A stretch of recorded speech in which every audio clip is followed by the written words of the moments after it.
அன்பான சகோதர சகோதரிகளே, இன்றைக்கி கம்பு கேழ்வரகு அதை வச்சு ஹார்லிக்ஸ் எப்படி பண்ணுறது பார்க்கலாம்.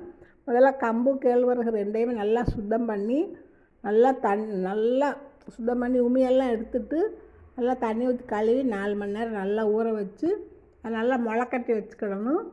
இந்த முளைக்கட்டினதை நல்லா நிழலில் நல்லா காய வைக்கணும்.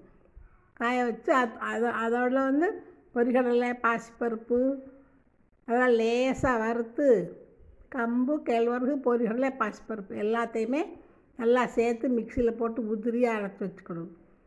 நல்லா அரைச்சி வச்சுக்கிட்டோம்னா 2 டம்ளர் மாவு இருந்தால் 1 டம்ளர் ஜீனி பவுட்ரு, ஜீனியும் மிக்சியில் போட்டு அதே 2 டம்ளர்னால் இது 1 டம்ளர் அது எல்லாமே கலந்து ஒன்றா கலந்து வச்சுக்கிட்டிங்கன்னா ஒரு பாட்டிலில் போட்டு அடைச்சி வச்சுக்கிட்டோம்னா குழந்தைங்களுக்கு உதிரியாக கொடுக்கலாம், தண்ணீரில் சேர்ந்து உருண்டையாகவும் கொடுக்கலாம், பால் மாதிரி காய்ச்சியும் கொடுக்கலாம்.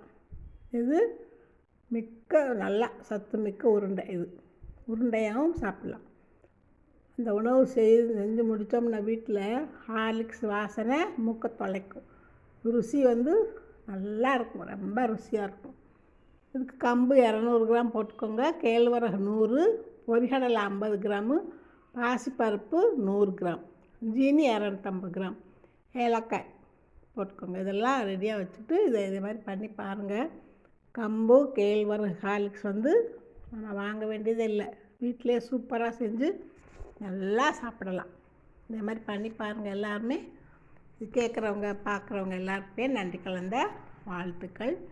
Thank you, good bye. அடுத்த நல்ல பதிவில் சந்திக்கலாம்.